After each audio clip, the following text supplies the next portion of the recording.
Yo te toi o folo fa ma fa talo fa tu Samoa yan te oile an tu pele le lo to le nganga ma le fa mo moi ile dei foi vango le fia fina ua 5 minute o te nei le tu la 5 le tu tu fa au alo ngalu mon TV po lo Bluwave TV ya ile tanto por clame fo le dei fia fi tau te yai io fai vo le an tu no fai vo si o tanto wa malo Samoa ya po fia le fo ile an tu no tama whanau o loo ta se le ngā ruenga lea tua ia o loo sa ili malo a wawhainga malo a inga no o mai kālesia toi o folofa ma whaatalo whantu asiata mo o tō umalawa le ngai vaenga fo i o le fiafi malo le folau malo le whaatotoa le lilo mai awa malo a fua ai lau o maua i le nei fo i aso ia ua maantalupe ioi wa failatu mata fanga le lofa malenga le leo lo tanto mata isili le langi awa olupe fo isai vao ss ilea mata vao le mata vanua ya ole o tanto toi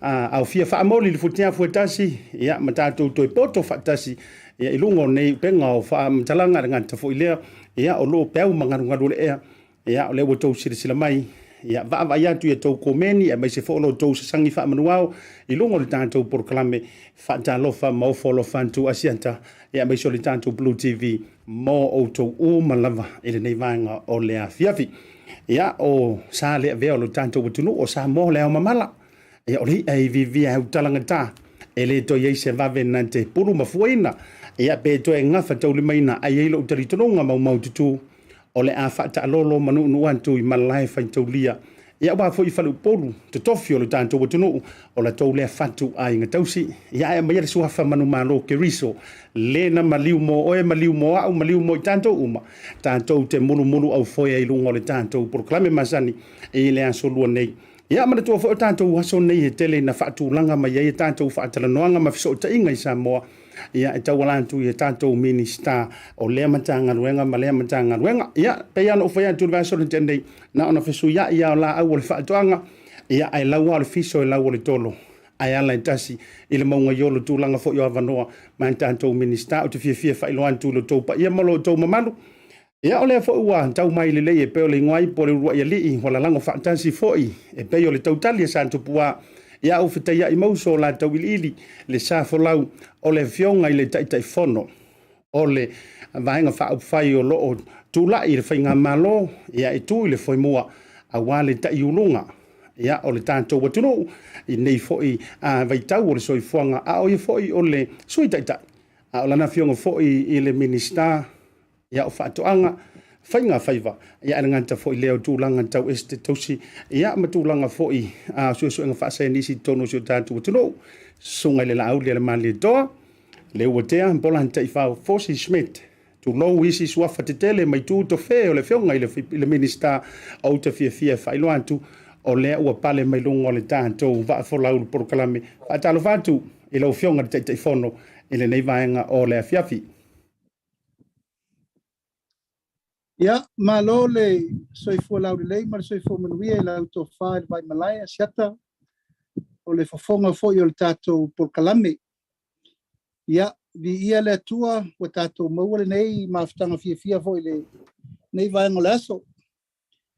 I le nei foi aso ua mauaise fso ta inga o tūlanga masani i tātou fufuanga umolo whanga solo mai leva yaso, ma leva yaso le sabalinga ale tātou whainga malo i masio tātou watano. Ai la nganga wha alo te wha talo whatu Samoa i lau whafonga mai. Ai mai se foi lau mai mo mai le nei vaenga le tai au na linga lua. Mana tu le wha ua wha libre la. I lana no whanga i whai valo filimo le nei aso wha malo atu le na ua ufola atu e le fionga le whonga le tātou por kalame ia. Pa ia mama malu masani o sio tātou watano i Samoa nei. Ia mai se foi ia tunu mamau.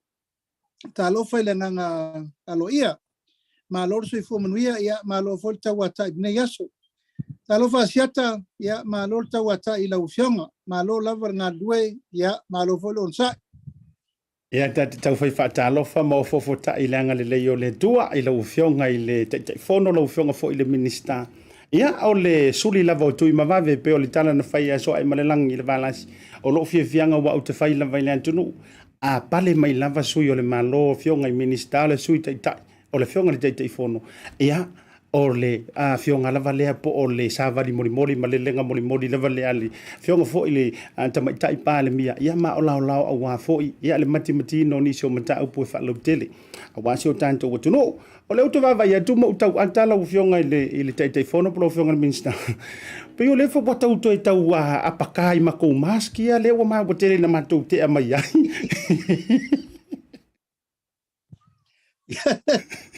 Ya, lo por esa balinga le alu temi nei asiata. Ye pe ye falongolongo atu laiti atu te tele. Ya, tu mai lola maletau au al televise fasara lau te tele le ye la o fiong al tato Bluwave. E fa penana mato muri ta. Lo foi tato tu la fono masania e alo fal tama matu al tama laiti. Ya, e fa alo tama laiti tama matu. Yeah, we're now back to mask. O leo mato vai atu ele ngata wa ese la mask. Kwa le foto ata wa ese ni la mask. Ina ye manino la utala no atu. Ale wo vai atu lo fai melo pulo peia e fa solo ala me uma mask fa pulo. Ya, e vai lo foi tanto wa uma tu lo fa fonga a uma ona tali a pupuni ia ruma fonga. E ona puni le uru pe sao mai foi le covid. Ya o ilea ya e fa tanta la fonga e fa tai vi ele nga le yo le tua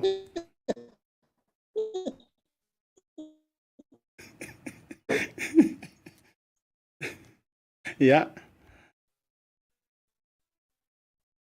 se to tau mafai tu lava fa mo le ala so la fionga tai fono po e mau mai lo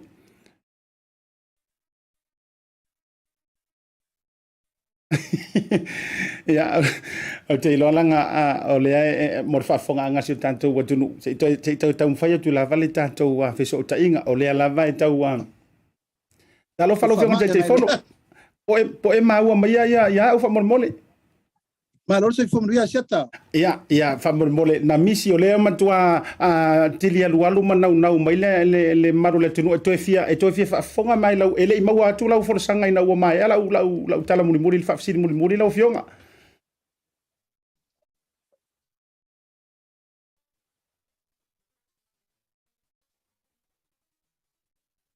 ya talo fa lau fionga te fono po e tau mau mai ta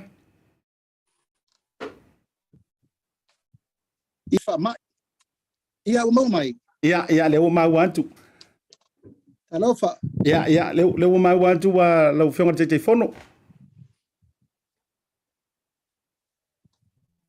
Ia se ito e vatu al tanto wa fasa long fa pisini sile. Ia tu wa ia mangol mele o tato wa fia fata se il fama.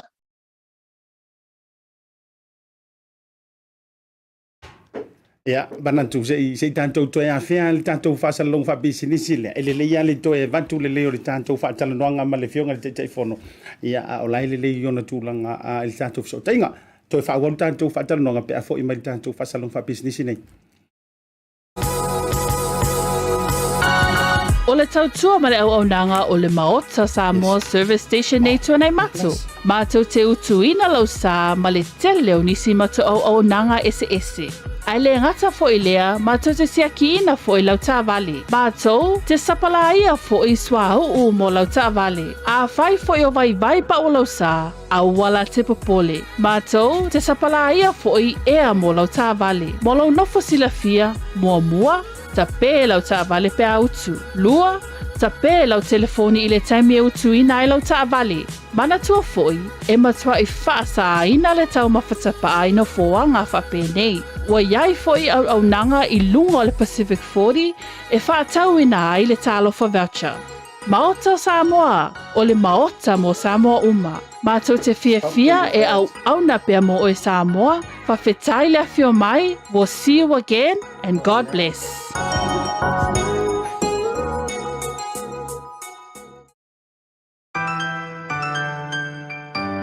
Talofa voucher is one of the most convenient ways that I'm finding now to do my shopping here at Farmer Joe. And my sister just sent through the voucher on my cell phone, and I just come straight to Farmer Joe to do my shopping. O le si tūranga pitusili o le tāua. O le lafo me o le pepa tala o loa. ona whaangale whaatau o loa e au ngā mole ainga. I think it's really convenient for families overseas if they don't know how to help their families here. Then this is the perfect way. Mai ai la sa sunga fua tau e lisia sa. Ni kia foi sa we mo mawina le foi au nang fo e ala mai le talo for voucher.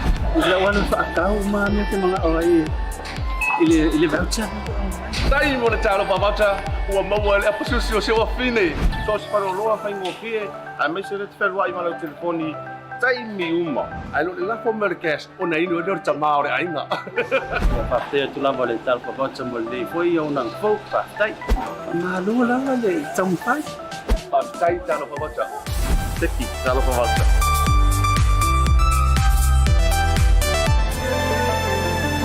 O le Goodman Freight o se tautua tau whela ua inga Maota mwha moli i Samoa ma le Pasifika. E la tau te fausia fo ia tingi pusa ma paelo mo sa uta i so o se la po ai te whingalo ai. Ma ki liwa ina fo i boru po o sa vai. Whaafiso ta iloa ni usa Laaulialemalietoa po Francis Pali Fepulai. I le orua fitu, lua valulima, valu whao no rua. Po le orua fitu, lua fitu lima, fitu fitu tonu walu. Bo desi whaamtalanga. Le Goodman Freight e tautua ma le alofa.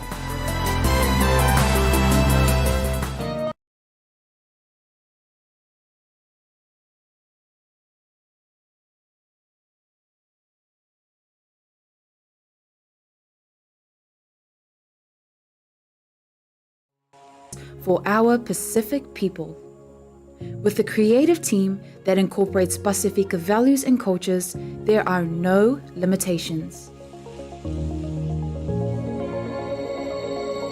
We offer a variety of digital media solutions that cater to Pacific peoples. With over 10 years' experience in graphic design and photography, we take pride in creating art with a Pacific focus. We also specialize in filming, editing, and live streaming.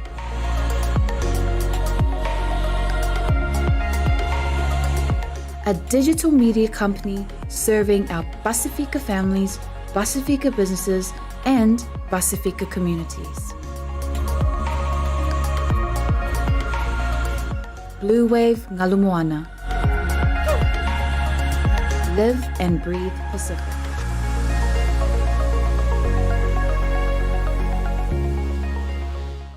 O te toe whaafera ia tu Samoa lau whaafongafonga anga a whaamaharu le vai o tau whinangalo ia ona tau mwhaila vai toe whai whaalelei ia le tātou toe sotanga ma le whionga i le minista ia o le ala lea nā leo na tātou toe whea le tātou whaasalaronga whaapisinisi ia ele lei a foi ia lo tau whaafonga usi le lei ia ele saunoanga le whionga i le te whono pole whonga le minista manino o ia makilia le leilungo tātou penga of sota inga toe whaafelo ia tu whaamalulua tu lo whionga i le te whono pole whionga le minista ia ono le vaia i o le whala oto le tā whaataranوanga se te tau seki le leia kua o kera longa pola o piko po le man losi fo i o le tau whaamai le o tau o ai devices o tau o iei whainga le Omicron lo whionga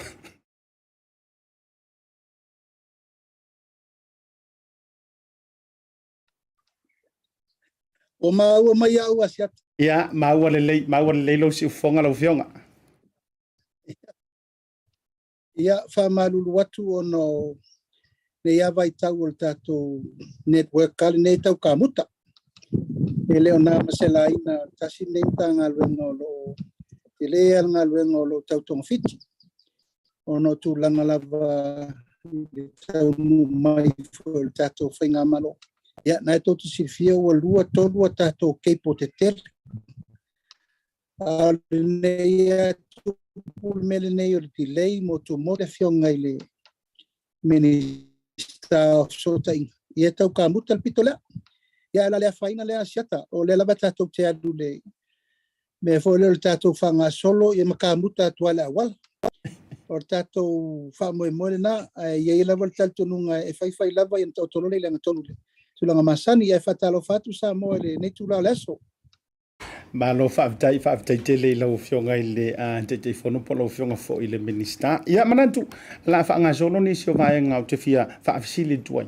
Ia awa fo i ia le whaamani nonga me se fo le whaalau te lenga. Le sa lo whianga yeru tanto tunu u le na fo i vayaso. Ia man le amtanga fo i o le nei vayaso. E se taimi o mai le tūlanga o le whaama ia au te mana o whaamumu antu. Ma tau tia tā penanga ale whioanga o sa vaya i le whanga. Ma le latou talo mua. Lea sa pale whiangai ai lau fionga minister ma le matanga luenga. Maka ukia la uva ai atu tūlanga i le fuawha ele leanga. Ai mai se la whaisua lea na iai se imwheuna sau noa lau fionga le teitei whono e whalau tele le vaenga lea.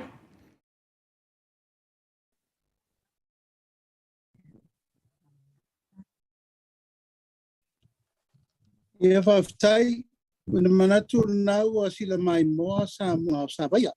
Mai langona le nganga whaftai ono le whaia fio anga e le I titi lona whata ua I tūlanga whata anga whainga whaiwai tausanga I tele. O paia fo yo le tu malo ia wale o tele ia sa tuala ma le latou tama. E mamalu fo ia tu savailu ma le paia o tupu mai e matamari mfaila e mai se le fito I tonu le nuu o savaia. E la ngona le nganga whaftai ono le tau awa me ino le nifa moe moe. Ua luas furu tausanga talu o na whaia le mta upuri nei. Mai le lai titi tūlanga le tau awa me ina ma le tapenanga e le tu malo. Ma le tūlanga le nasa ngona ili whanga e tia. I le wha moe moe le tapena e le nu. Wawa lewa na tapena mai no mai lava le te whono. E iai le komiti whapitoa. Le komiti whapitoa le nuu lato te tapena ina le melea. Mai lau whalongolongo ma lau mai tau I le aso. O se mea ua lava tapena le lei. Ua tausanga. Ma masina ma soa tapena. E tasi lava le wha moe moe. Ina ia papa velo mo tupulanga whai mai o le nuu. A mai tau nei lai le tapena ngo me umai le fionga ya te whono ya tu sana. Ya, ma le fionga vo le tofai ale apai. Ya, eleni tamai fetu pula I o le tu malo a me se foi Samoa. O ni tamari I foi wai longa I le tunu I tofinga e me se foi ngalwenga sa ngalwe ai. Ya mai ia le upu foi le tatou se mai maunga manuia. A le lei lava le whafoi na komiti whafoi. Ma la tō lo tapena ina o te tauwhi. E le lei foi me umai le fufuanga. A pēr tūlanga le sasila mai mō mai le tunu. E se le lei o le tapenanga le mātou foi taun watu. I le ngata I fua wha e le leanga. Ia o fua le ngata I whale. E ala ia ma whaisua nasa o tō sila mai mō mai ai. E le ngata foi le o me whawhanga. Moe o povi o pua ama moa, ma me whapena le sa auto mori mawina. Ma le tūlanga le lei la le nā. A pēr no whatu leva na tapena le nei e fio anga. Leva tele. Ma fua vaia la nei o se fio anga sa mai pēr la tu alalo le I le malo I nei teimi O te tauna siri le malo le mele o tato atu ai nei. E le toi whaia ni whaalinga I pia. O atu role malo e lango la I tu ainga festival ia. Ia mai tu ainga wharinga ia. Awao I. E alu tonu e wale tupe I ao le tu malo. E le to e alu solo le tupe I tapenanga o mea ai, o fono tanga, o le tapenanga o momo tau vanga la iti, fo I e tau whai elim tau. Ai walu tonu lava le mata o le niu, so I tonu le mata le niu, e alu sa o ale so soani. Mai leila li fo le fitu le valu wafe, ta la me tau me whainga luenga. Ia na ave, e atu watu lola ma fatu la au, o la autotō, o niu, o popo, o koko, ia matulanga o fuala au SS, fuala au tau mawhamata, ma fuala au eina, o fatu la au ka pisi, ma sose tu inga fatu la au. Ia alu atu ai loa ma le lima se lau whaisua la iti. E ave to e whaatele ai le lato whasau. O ai te loa siata o le tasi le nei I tu malo, tu matila. I meta o whainga whaiva I meo whaisua. Ia au fo ia wo te I lo vai tu asi I mai whalo longa li tu malo. Ia oisot. E peini a amo mea. Ele ma whai al to tasi pol to lua pol to tot. Ole matua I la popo ala bo nei whalo longa na. Na o mai fo I le tatou malo. Ia mai langona e ale nganga whaaftai ma le whanga I tia. Ma momoli ai lava le whaaftai ma le wha malo I le tapenanga. I le pule mamalu ali I mwhai pule. Ia taina ne fo I tupu mai e mawhalo polo tofinga. Ia wha pewho la le tu vai o tina. Na zizila tu fo, e le tu mama ina fo ina fele lei fo pepe. Na matua i fele lei fo ia i e sai fau. E lei wha fulu ina. Mai matua ma eu la uwa ai ma lau tilo e la lango wha atasi me umma i le matango fio le aso. Ia ma wha muria i me umma i tato tulanga masani lavai.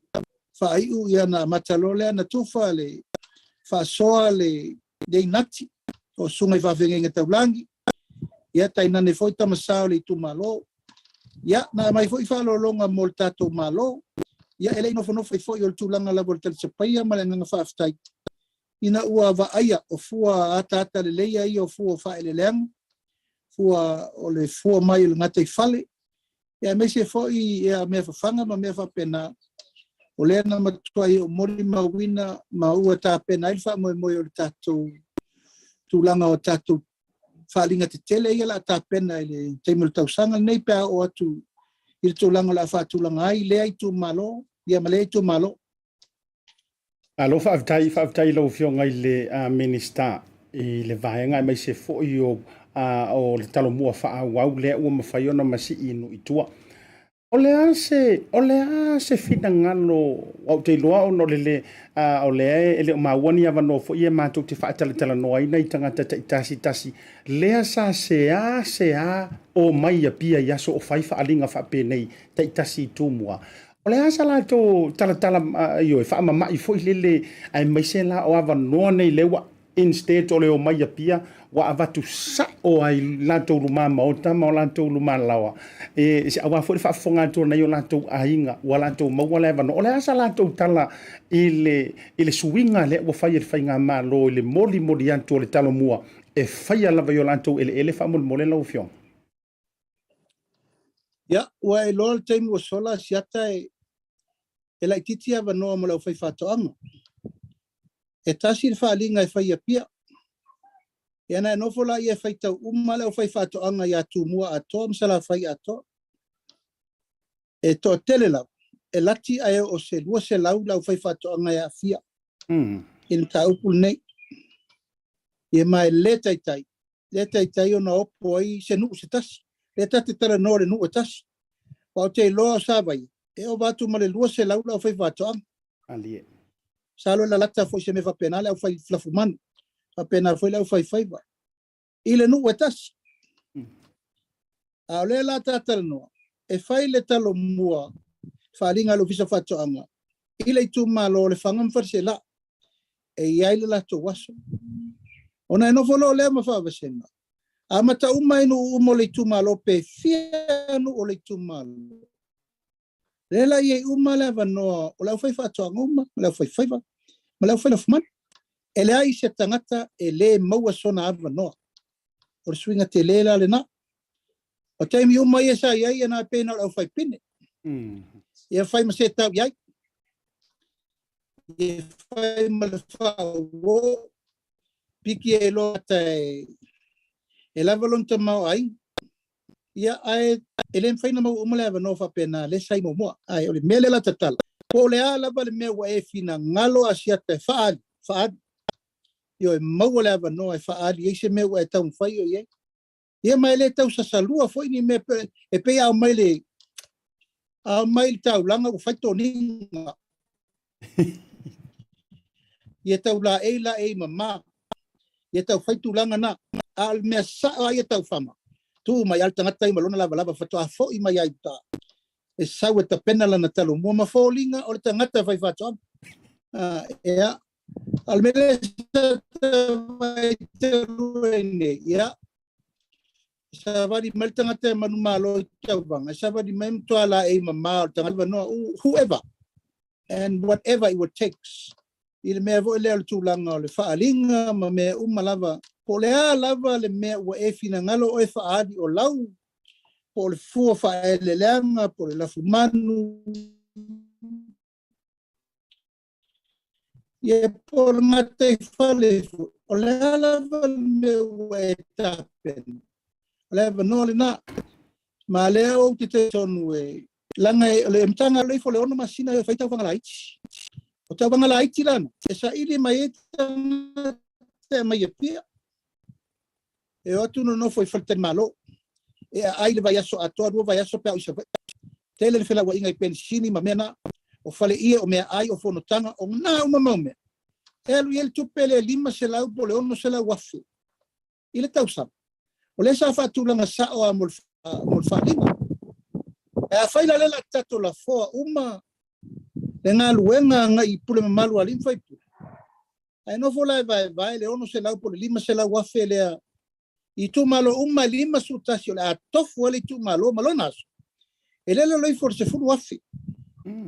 E tu peli tu malo. E ave sa o ie. Na fai ale o la tau tongi. Fai ala tu mea ma watu el mata ngā luenga ia. Mea fai ngā luenga ese o la tau te mo mia. Mo ala tau wati nai. O le se ngale na. Ma o te taritonu foi o le mele o levan tauna fetu nai. Na ia fa safua. Le fai nu mela eta tau. O naru sa o le fai fata. E al mele sai momo. E umane. Masalo pena o se la wafe alu tongi. Ioi, ai a fatulanga lo me ia alu le whaangai ngoinga. Matu ai ma le teimi o le mtanga aluenga i to tonu o le ono masin. Ia, te lele a fianga. Ai mana ia le oto mtanga aluenga i whaita iala.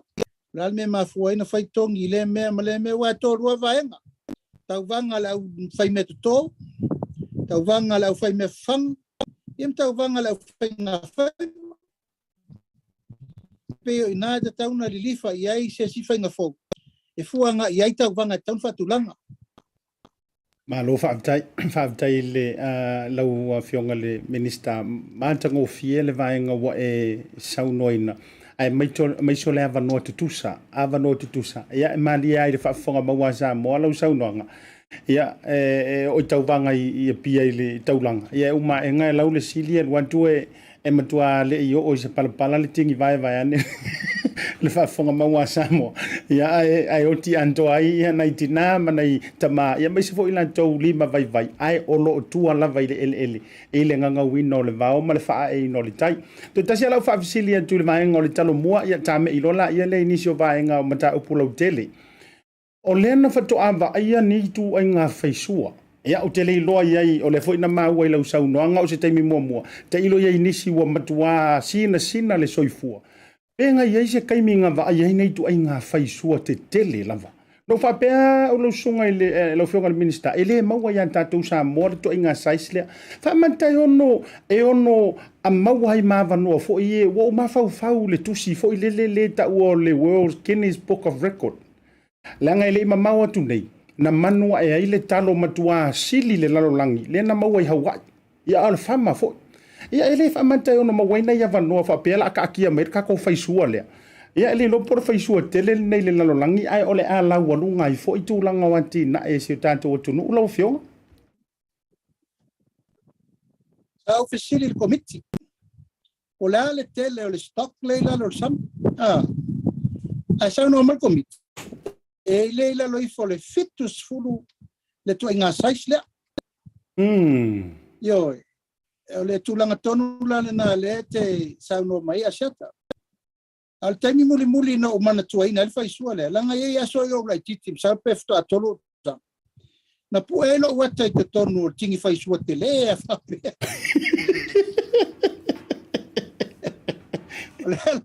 Ole la ke suela ka na puelo pa malo wa con fasa o faya con faka mo makoi fala sa ile akale makofan au fiwas el masalo el faisua ma ole la faka ko kirkiro le sais na yo ole sais kom nga lewo lo pe kolwo kausanga por fa ele akale yo ai ole tulanga na e maofa ya sa wa fo level time.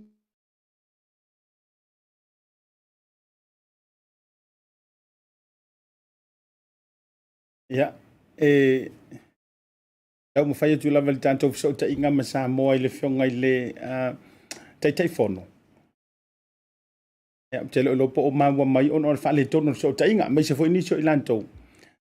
Ia, le tau pati mai lungo le a mai o lantou tu alalo le tātou live. Ia, le tau te whaafonga mai. Ia le okay tu lava le tātou so ta inga I tātou New Zealand. Ia Ia po maua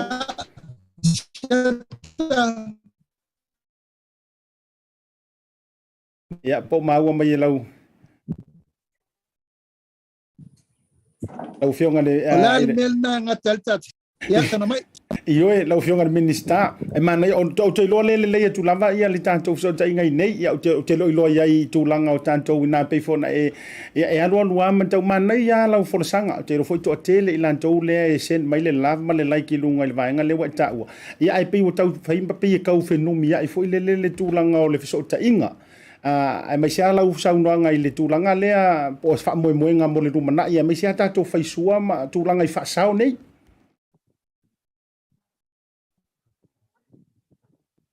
Ia ole nganga le na lena ofisili ai le komiti pe fia ni faisua pe leilo na saisi tono le lato nursery. Ai fa mai leila lo I for fitus fu. Ia faisua le fa failele. Ia ma le nganga le na lo ia pele fa malos. Na ia fa au pea le tūlanga fa failele na pea la vo le na mana tuantanga luenga to mo mori le silima selau. E silima selau faisua laiti na ia fa tuku tele na pea lato stock. Ai peno vai atu siata. Fa to au to vai le se faisua la po fa pea. Ena fa tuela utala na puelo wata msalo po tolu o tau sanga e puelo tamalo wata I tono le ting faisua la po. Yo I te tono le na vai tau. O fiu so le ka le o le lopo febo ye. Ai o tulanga na fa tau toi va ai le I se faisua la po fa pe I le tingi mal tulanga malos. No fa ya tu foi la wali na fa sia faisua. Se va ya tu pele te o mo se pro li tono faisua. Eu atulanga ia masani o tulanga faisua te telefa pe ina I te o mo se pro e pa se me fa pena ia ale tulanga va ingale na e ma eu le tulanga alu luma ma no fa tonu ina I fo ile mtanga luenga fainga faiva sa idi lo se marketi a fa pe le fitu se fulu I tu ainga saisia ia ta pena lopo fele se meo le lalo langi e advertise le leita pu e ata ia e whaari loa e le ngata ina whaongai tau mawhtanga le fio anga ma le malo ma le tunu. A ia whaongai fo I mo umai lo se tupe le leiwa levana na patia le tunu ma le mese li tu malo e whair wha moe. Malo whaftai lo whionga minister. Ia mana ia fo ia le tanto container le a whaasau ni tau nu umai. Ia vi foi nisi nei faisua foi e tono wa man to dei ia yo se to foi le tulanga o ia ai fa tele le vai ngole o manino lava ia le tulanga o le fasao e mese foi ia o fu fa ile leanga ia tono o sio tanto wa a fio anga nai le fio anga o sa va le fanga mo di fa ma lo man fa tele ia ita mali ma pulenga mamanu la tawa tu il fa mai le tanto o tunu o lea se tala o lena a maile update fo I le press conference ale fionga tama itai pale mia nei le sitaimi o le aulian lela. Ia o le awa wha manino le utoe wha upopo o tau le si lua vai aso ai isona wha lau te leina fo o nisi o vaenga im whaona e saunua ila o fionga le taitai fono I se update vaenga lava leo le tātou wha mai mata penanga o lo iai. Ia msalo naua sauno atu le tātou pale bia. Yung fo tai tai le malo e ala ile fa lau tele ina le mtau po leu tato vo iai ona leu maua iala ia wai fa fol fa ma o mesa ta pena ma kui pe o tato vo ai luma ala ti mai e mal tu lalo mal fautuang ia o le nganga la ia o le al sanga le tato tunu ia tato lima fa tasi le mele tu le mai e te lele ngā luenga, mai lela I titi volta penanga le puipuinga. O ele ngata ina wha solo a tātou testi e wha solo. I al wha solo fo il wha solo ino o tātou tui. Tui mua, tui rona lua, ia male pusta, ia pa avo inisi tui e muri mai. Mai lau tele ngā luenga o mana o miaile so soni ma le lima whatasi mo le tunu. Mai le tai o na lava le ngā luenga le sui fo malo loina, mana ngā luenga lo fatino.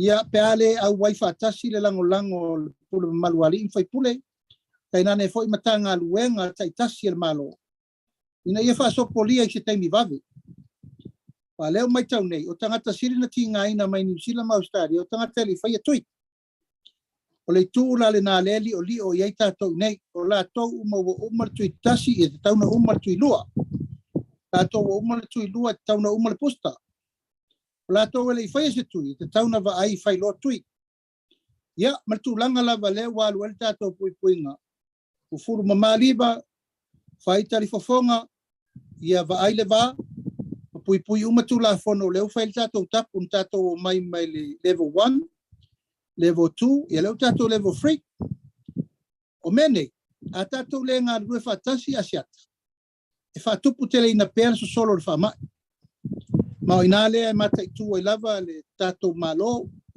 patua mai a fore fono le kapeneta na le la ia mai ai lati ma inga ia le tātou New York e mai lava e whai ele upu whala e au ma whai se tala le tātou kapeneta i le tunu ma whai whautuanga sili ale mela vai e mauti noa asiata o le sao ma le sanga tonu o whautuanga i e mai leanga o ina e te tau wai o na matua sao le whautuanga i ave le tunu ma sao le whautuanga e li lifanga i ai tūlanga o le wha moe moenga mo le rumana ma o le tūlanga sili le nā na whataua ma ei wholo tel tonunga e le ai lava se me tasi e mawhai e le tātou malo ia pea whapele i eile lango a toa o ai e wanoa o tangata uma le malo o malo lo le taimi nei a mana o mia le tanga ruenga so i fo malo lo ina le fsosani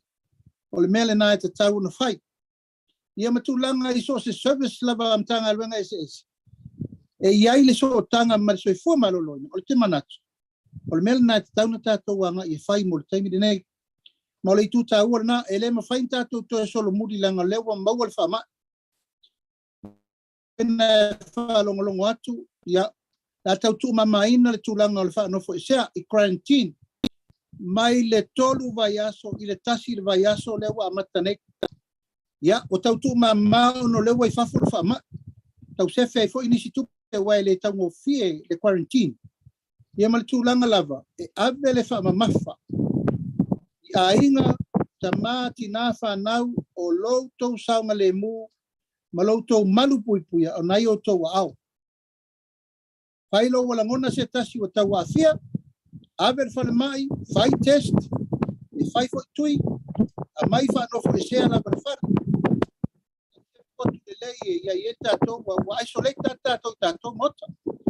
Ma lea wala lena, e ma vave aina fo ier whawhitau, e lema fai na fa wa pel tu langa o le fa lango tasi ile mtanga luenga ua mamafa tu langa luenga le fionga liming star e mese au fenga luenga le ngafa malfa moi mai ua mana mia fo inisi vai manisi lima se tele manisi ma fa fa se tele ina ia sa o le tato plan ia mal tato fuanga e mata tu nei mo le rumana no fa ya tu asiat o lewa e vai mai o te tonu ta vale o te tonu o fale, o lungo le awale tele, leo whai tātou test.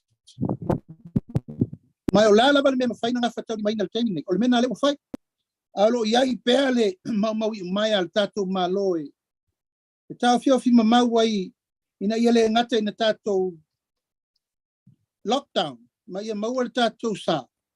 Ia tala pēa ina ia maua pēla wanoa tangata ina ia awane i sesi e matela ina. Tulanga tau mafa, tulanga tau wainu, o me tau mafa, me tau sami, pero mena lefa solo. Ai ole langona atoa na lena sa no atuai le fionga le taitai o malo. Ile aso le nei, e mana o mia. Le tutu fatasi o tato watunu atoa. E lango le famo mo, le malu pui o Samoa atoa. Aftai lo fionga le taitai fono. Ma tango fie ma sa lele sa no ngai tu sai o vai ngai mo mia i le taimile nei a wasio tanto tunu sa vali le tolu tau sanga o ta pena Samoa i le asola le nei taimile nei le wingo le wa amata mai le vai asona nei le wa tua e wa monia e le whape o tātou wa ese mai o tātou ile e tēnā fōfu ile le tuspa ia o le a le mawhai ai ona sa o antur wha mai ia po o le ala wala le taimi ai o le tāu o le vanga wa e saunoina ia o le lima whaatasi e mai se avenga o le ale tūlanga i le ai mai se ala le vaenga fo ile le whaisone ai matūlanga o le palo pui ai ona i o tātou atunu ai mai o toi whaamalo sia le vaenga wale na tupu mua tama fo ile o le nonofo a o le asone ia pe tauia i tū malo po whainganu e aua le feo ai ma vaenga whapena a o so longa le lei fo i a tūlanga i le malo pui ai le lima whaatasi manai malu o le malo i le lantou fo i pito la au lo fionga te fono. Ia, o te loa lava asiata ua leva na tātou tāpena. Ma o nei fo i mea o lea sa tātou iai. A sila nei mai ala matanga talu na whaavae le tātou malo. Mata na tufa ia ofisa o le malo i tua. Tātou leo, ua iai. Tātou whale mai, ua iai. Ia tūlanga fo i o le melen tau tufa ia tu nei tātou whale loa o tau mawhai. Ina ia iai la le mele o le decentralize le tātou tau mawhai atu i le taimiri nei. Ia le lau tutupu tonu mai ia le taimiri nei. O mena pito siri mana o mia ia nonofo ale i tu malo ia. E awal feo i tau feo feila solo. Ma o se tūlanga le leifo i lea mo le whaatupu teleina. O o leo vai sone e tātou, o manatua le mea leo le vai sone le taimini. Pei al vai ngol tātou atunu i tū malo palota. Lea o vai e tātou le taimini nei ona la o le whaama. Ia alela wa tāta mai nei. O le savalinga tualea mo le rumana. O te loa po sa o le tūlanga leo le vai lima o sava ia ia tauna vai ono po le tūlanga masani. E tātou whaaleanga nuu. Ia e vai ono. Ona nonofo ala ia le pule ia mawai la tau tu malo ia matulanga masani. Ia e la tātou walu ia mo le taimiri nei. Ona leo wha ngā solo por kalam mea le soi fu malo loina e vai ia pule matumua. E peo le ngona le la o la ulava lea mai tau ia o le tumawhai ina ia ngafa tau li maina le pui lava. Ele tu malo ia ole tu malo. Ina ia auane i whaatupula ia peso solo le wha mai lenu. Alo whaavitai tele lau fionga. A o e sau noa i le tūlanga lea mai seo le whautuanga. Ia o le tasi vaenga wa umaua fo i e au ia wa langonaide manatu fo i e pi ia mai lo whina ngalo. Ia manatua fo i o au le si sa whaamaoni ia maa fia fo i le whaamai. Ia o teilo foi. O le toa telo i la tau le whaafonga le tātou pokola. Mai sosi o tātou atunu i Samoa. Le foi tu alalo mai i la tau wolo mai mo mai. Aua lava le whaapapole. Ai mai se hapea whapeu mai ona whai o tui pui. O la ulava foi lea moli mau mai ia te ui le teimina o waafia. E teilo, o te upomoni a la usonga i le teifono e le o se tala e avane ai. E sili atu lo uti ngā inga i isi au furu mua foi ia e le isau se whaamai. Amale pe kaula vele li mongia. Ia o le tama fo le isi avaenga tau fulu mua ai le isau ngasili antu na matuata tinga inga. A o le tama le no ta afia ina wa umai o tui ma vaenga mo ele ia se si vaenga toi au mai ai le soifua maloloina. E ese mai i le tui wa mai au na fai. Ma le fautuanga au mai. Pengikolo e inu ma le vai. O le benefiti la tātou Samoa ese mai a mātou ni usila ma austanlia matunu i fafu. O Maota malawa e free le ea. Le foi lau tau wa ia tui le vaenga o lo e a whaepa mai le tā whaatanonga. E flow lava le ea. Wai tasi le fautuanga au mai a mātou. Pe ano nofo tu tonu o whale i potu ma vaenga whapena. Tau ma whai e tatala whaamalama. Ia sawa leo le ea awane i li o sai tu tonu se me se tasi. Ai ma whai ona toi flow vo i lele. E anua tui whafo sau. Ma vaenga whapena o manatu vo. O whaatupu whaamatangi li o vaa o e whaasoa mai. Ia o te lofo ea ngā fo i tu whaala au manuiti. Ia au hane whaafonga maua. E le o le kali e maua mai soifua malolo ina pe a whaapeu ma mai au tui o le tadi. No fo le lei isolate o le fali. Kele le kipolo. Tele le tūlanga o le vai malu e inu. Ia mastika i pentolo ma vaenga whapena.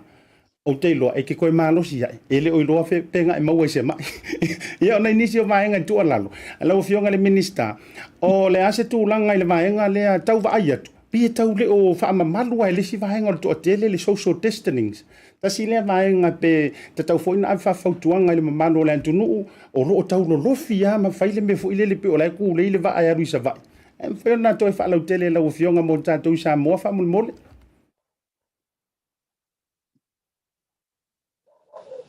Ia, ele tu al tau longolongo. Atonu ai tu manu al tau longolongo le tanga luenga mal tato malo le ai fai aso uma so uma. Ia wa sila fia foi le tunu Asiata. Ia, o le taimi o fai, o le taimi foi o le fai, ele a fia foi matangi se tala. mali A olo ina luluti le mo le lava le onu sai.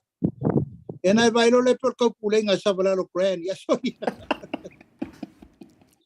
Ma wo ina ta e ai fa ata fale ia matula ia tulanga fo ia le tar fe ngai ia le mela vale ave se alo lofa le tato tunu tulanga masani furu mama wa au ba ai se fanu furu lima ia ba ai se fasimol tulanga le tari fofonga ia tainane foi le vala le tsa no ia set ia wa si la iphone le ai ma se si o tau si le va ale lava e tata longo le ao ma le po le lava e tata longo ale tulanga fole mo na popole ina nei wa tapuni le Western Union ele isao te tonu le ia ele mana ia le mele tu na pe ina le tele fol fete na inga ma me fa pena ia ole la ngona lava ia ma le fautuanga Samoa ia le wa fa tala ulatu tatum tanga luenga ai vai foi lungo la page wo o share o mai I tu inga fa sala launga le health department ono tu langa wo ta sanga tu fo ia nai e share o mai lunga le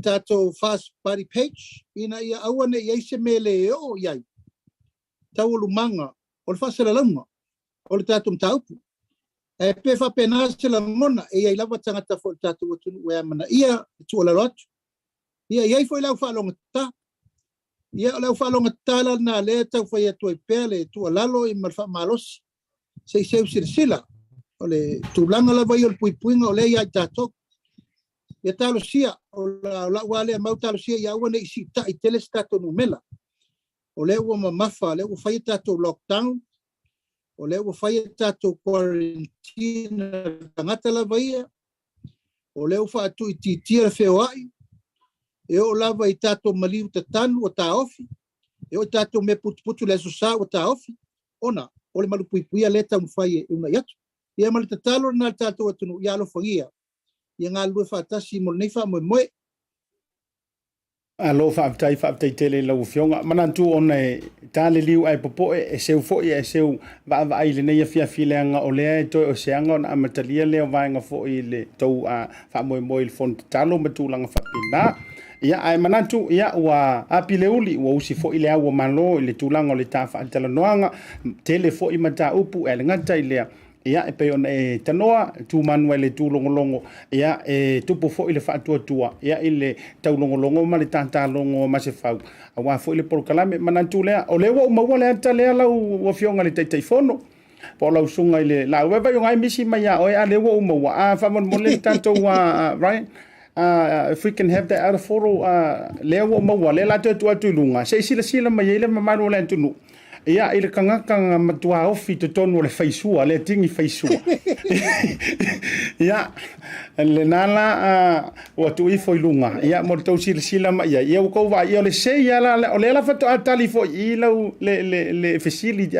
mai so o se me fo le fia o le fionga I le teifono po le fionga minister le sunga le Laaulialemalietoa se me fo no fia I sei ale ala mai tau atu le antalea le ai lai mama o ala I tua le a fuanga ia o lo sangi fa manua le wai lunga lo wata le ua ia vai la o le va ke lo fainga al BluTV este si la fiasca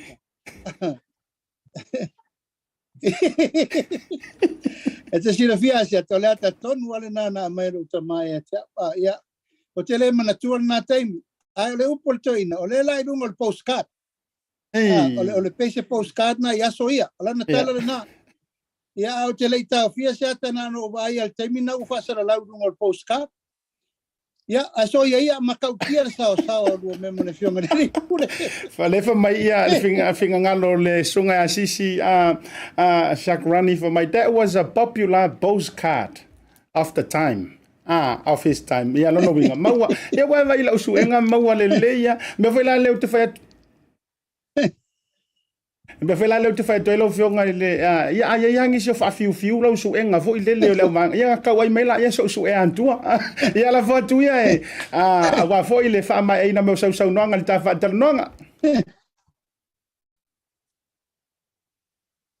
Ia, ua ese foi lo langona le nei aso asiata langa ua lewa no suea le atere na e leo ni upu foi avane ai. Langa le upu la na faali mai e lo utama e te na maola vai taile fa leo fostrin yaso na ina wo matua le msalo po sfurulua utausanga sulima na isulima wo ia fa matala ilo lo utama le ata le a fa tu fela le ata ia mai folo kirkiro le fa soronga poskari. Ia so ia atonu e se wingo le utato tara noi le mavai ai o le fio tausanga.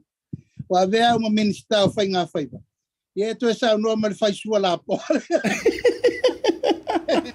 Ia atonu e so nei tu au mo le rumana ia wa fa mtalanga na mo le beta ia malau te fatua ele.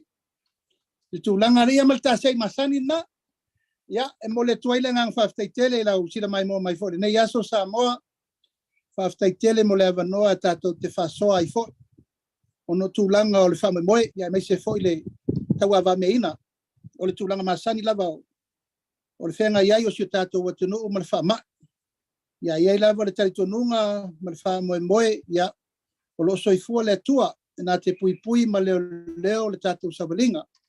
Au lava leo le tatou te talo ia mai tai au malama ia tai au o le filemu e tatou te pulpulu lima fatasi ia wale puipuina o si o tatou watunu i ona vaenga ese. Wa foi me o tatou mulimawina le nei taimi le luluti mai o le whamai ia o te taritonu lava e leonge au wala le tua a wale whafolisia o le whamalolonga mo tatou uma a tatou mate i tu pea i pea o le ea e me se foi peau le fasolonga o ngā luenga whaatino le maloma ni tanga luenga iai lava le ala fua tātou te whaatino ai le puipuinga mo tātou uma o le tatalo le nā Samoa wao mai o nao se io nei u tātou pupulima whaatasi mo le puipuina o le sabalinga o tātou uma mo le lumana ai me se foi tātou whenga iai i le malu puipuia o isi tangata anu o lo malanga mai te tonu o le tātou atunu ina ia tau fia petu langa lo yai fa mo o le lumana ai lo fatu asiata aftaitele mo por kalame ne yaso ia le tua o lo Maua Pea le nganga fetala no ai ma le nganga fetu fai fa so atu ai le ngata fo i Samoa ia fa pea le tapo inga maua se tatu atunu o lo lalam papa o ia tunu umo le lolangi tatou te feilo i peta sanga ia matatou ngā lue whatasi ia wale puipuina i le ngata foi o tauina ia o mātou i Samoa ai manu te leina nei a fiafia asiata o te alofa te le atu le tatou TDV ma le teo whasala lau o i lewa o mautinoa i mtoa FBI sa o ao ai o le whaiunga e batu aila au whaftaitele i le whionga i le ripula o le tatou televise whasala lau ina i o le Maua Pea o avanoa a le tatou whainga malo e whatalatala noa ai whaftaitele o le aunga i o auti o le malama o le tatou watunu i mea tutupu i leamtanga luenga o leamtanga luenga ka pena foi na mawolo o avanoa e talatala atu ai foi la umtanga luenga o tofia iau ia me se foi le whaalautele atu o nisi o mtau ai le whai wina le tapo kalame Asiata e mamoli atua la u whaftaitele i le whionga i tangaloa manase o le te tale noa i lunga o le iPad a brand new iPad ia matulanga uma ua umana fo ai mai e le whionga i tangaloa manase fai atu ai au live Asiata o le tangi mamua la le nei o le fatu au whaunga ina tuai me whai ngā ruenga le nei.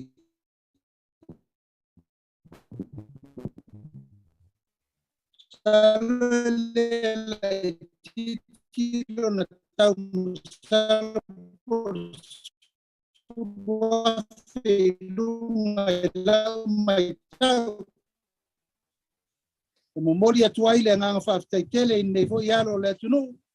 Ya, malana ia mai fa ya sa pole tual ko male ia fan wa yo tilo po male yo o lo la e na fa ya male nganga fa i na e mo le 25 tele yo na foi ba lo fidi ma so ni tato tulu ile fa ta wina mal suwa tu le tunu ala ila na nang pa mo le tu mo e uso male ainga ya alo fa tu asiata manu tele ina le fa u mo le na yaso tato tele no pea ai fa mo le sei la fo male tele na sei o tu tiro le leia tu fa ia vista la tele sitai alo fa tele atu mai manuia tu tele to laso fa so fu mai manuia ya malo fa avtai le tano fa le la ufionga ile tai fono la ufionga fo ile suite tai ya o la ufionga ile minista o le fo wai tole me tu pala bala awa Samoa mala na fa fonga maua ele nei va ngola fiafi wa e fa manuia wa sa fa oti le utu le fa mea ya manantu fo yo le ale masalo salo ma ele masalo salo lava le tunu I taimi fo I te uta sa ai ya awara ia le topule no fa manuianga ile tapo inga sio tanto botuno awa te bopole ya o te loele te le la fo se tau e to fa fo I to ilo wata ila wa fio ya ai ole umona fa yantule ma se sent fa le ya ya e to fa fo I to to manantu walanga ole o tu hatu ole nei ya tau wa ia tu yai e pe ya o se prophecy le po se va ai maulea ale a show to a foi ia le fionga le Polataivao fa ilangi le folonga ku kongwa o I tonu le tingi faisua tu lo le fa fonga Samoa a wau te no ina o le fasino manga le nai le luma nai o le veo lo fionga ma minister o fa to anga ma fainga faiva ia le o pale mai foi me to fa wa pe na ye tau sanga o mai alo fa tele tu fa manuia le tu le fainga malo fa manuia le tu le fionga ta mai tai pale mia ka peneta me se fo le pale me mamalo se tanto o tunu le official le fa pulenga fa masinonga ma Samoa o poto alo fa tele tu manuia le nei fiafi ia fa ftai asiata ele to fa siri so leo ai ni o lofa ia fa va ale lein tau ina lo ofisa ma fai se me mau mese tu pe so sani no mele e no vo tu lunga tata e monefo e o telefone tala tata fai le ai ia la foto pe la ofionga e fai ai fuanga por almen fai na pai e Manuel Neyaso alo fa te tele Manuel Neyaso alo fa foi ia tato e fai lo ai vai so fo le ngan le tu fa so foi so fu ala vai mai nea atai ya malo sa mo le fa fonga bo le nei va ngola viafi io e a ile tanto wa so te inga ma le fionga ile minista po le fionga te fono fa malulu fo ilo fina ngalo te ilo ala foi ya e mala le tanto wa fia e me se fo yo wo la fa ma pa anga ma mai le tanto wa la leone e me so le tanto televise fa sala la ya na to te mala yo so tanto wa tunu e te ilo a le faia mai lava I tonu le ofisa io ile internet ale ofisa le malo ia e pe ngale flow le mai tatu fa talno ia au te loa e pole a foi le tele o le digital o la le wingo la tala tara ma vanga fa pena ia una tau fa le tonu mai ya koneti es inisi no fuanga ese mai nei tarafa tai pia ia momoli le ngang fa malo ngang fa te telefo ile fionga ia sunga ya tangaloa fia manase io le na fa leo mai fo ile fionga ile minister ia makaukia o le mea wa ulo antu ile iPad lena le ufa ngambai o le mana ia yo kilia mai le ia o lau fonga fia fo o le fionga ile minister ia o te longa la kamala le ai to e sauna fa tanonga ala pingi mai ola ile internet le leifo ile official malo o io mata utia o yo le tato tu fa salong fa business a foi mai ma wole si tanto wa no fa tara no ai se tasi fo yo tamali mai si o tanto wa tu no u Samoa nga Samoa le la fa ile so le nei ia pe mai ale tanto fa salong fa business nei Bluwave Ngalumoana. We are focused on providing digital solutions for our Pacific people. With a creative team that incorporates Pasifika values and cultures, there are no limitations. We offer a variety of digital media solutions that cater to Pacific peoples. With over 10 years' experience in graphic design and photography, we take pride in creating art with a Pacific focus. We also specialize in filming, editing, and live streaming.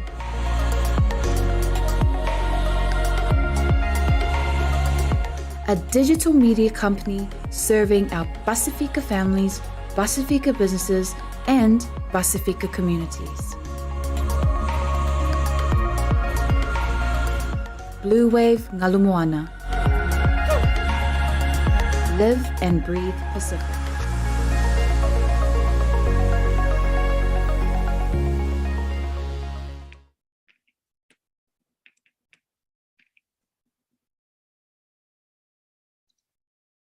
Te whatalo whatu Samoa I lau mai monga le nivanga o le whiawhile toi taliu mai ai o le malolonga le tāntou programme le tau te iae ia whaiva o le antunu o ilunga o le tāntou BluTV e le nei whaivanga o le whiawhi o te whiawhia e whaafei loai ia le isi fo e tāntou malo whaatara noi nei runga o le tāntou programme le nei whiawhi ia o tāntou malo fo I mai Samoa se o tātou tunu se tasi fo I o tamalii ia ele ngata I lona tūlanga I le aunanga I le ngāluenga le tua ia o le tūlanga fo I tau pisinisi ia I Samoa o se pisinisi e la warunga ma o le amo fo I le avanua tau te whaafafonga ia I le fo I aunanga e whaamama avenga e te tonu se tāntou tunu o tūlanga tau biogas ia tūlanga fo I e le vea kamale renewable energies ma tūlanga ma whapena e aunanga tonu se tāntou tunu pe fia whawhai loai ia I lausunga Usufono ia te ilavu pa uia te au lausunga le misionale ia po le afo I le taulanginga o lausunga le whawhiangainga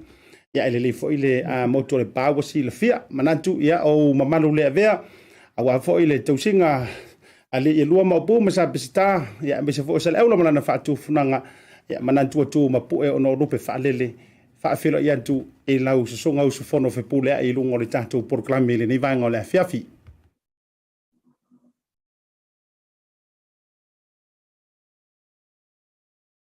Ya, fatalo fatu lo fionga Asiata.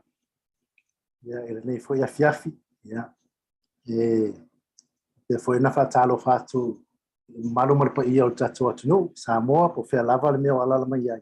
Ya, o to mo lava lo fa fonga mai foi nei fatata no e fa feilo e atu. Ya.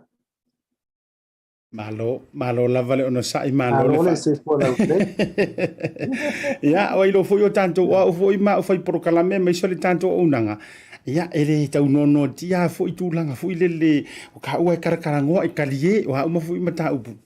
Au te atu matangi lau sunga ile missionale ya po lau sunga foi le tamali I fai pisi nisi so tanto o tunu. O yo lea o amel tūlanga le tau so tanto o tunu. Ile vai taule nei wa le lockdown for I Samoa tene nei ya ole temio ile vai tau ia e lava nei timunga ia ole fo mana ia lava le tau ia me tau sisi manga ia ile vela tele ile o malulu fo ile mana ia lava ia le fo o mana fo Samoa ma le fo nei lockdown na fo fai fo nisi mea misinga luenga o levana ta tia li fai I o me lava tau ona fai. Malo le tau antai.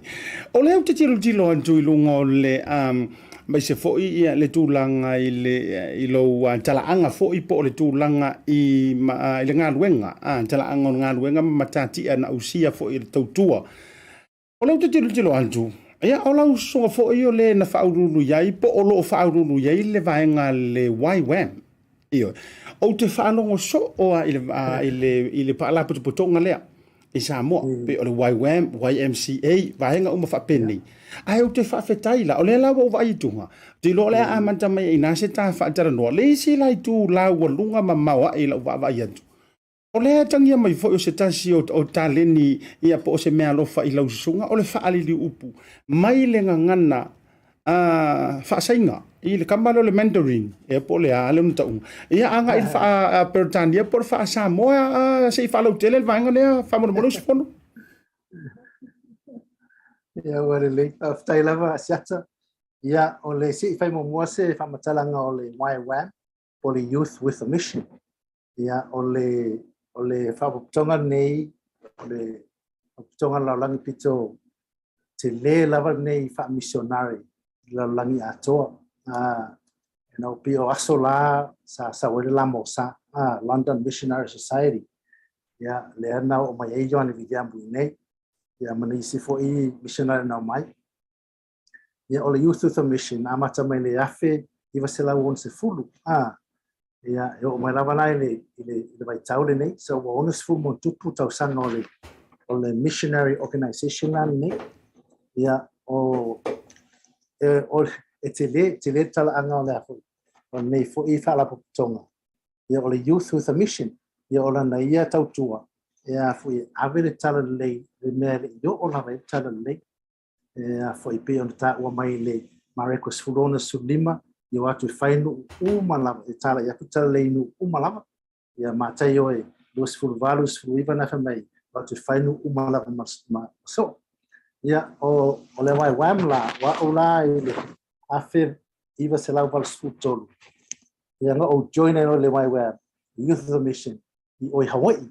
Ia sa o aonga Australia foi malo Samoa o alu loi Hawaii fai lo ia o fa missionary.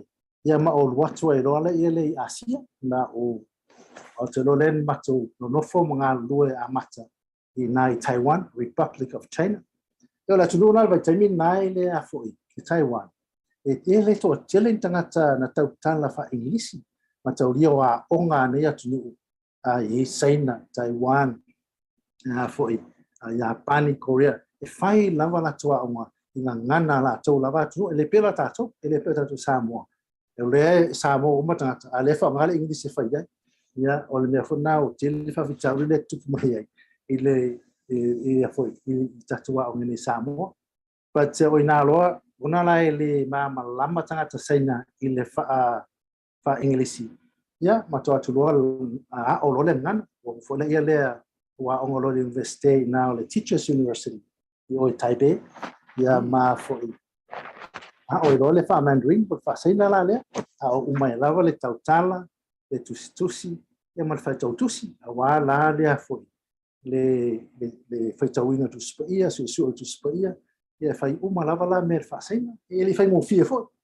ia ai foi ia 25 tau sanga o nai i Taiwan ia ma no foi na fai poi por matu ainga ia fa na wela fa na ia ma onga ya tamatia onga lava fa saina ina ia ma vai fai lava matunga luenga i fa saina matu ainga foi la ia matu taranoa tele lava la matu fa saina ia foi lá Samoa ele foi lá Samoa ia e to te lava nai matu o saina la ia o le asolua foi lá va son te atuni sa fa ele matu ainga matu fale ai mai tai nei tata saina le nei Samoa nei si foi tata o matu feloai ia wa ya foi o nei tangata foi mana o mia foi so son tato e mo i lava ya foi te la to tupe ia te lava mea o lai o Maua lato ia so lai foi lai tata no iai ia ma fa o iai ia wa foi le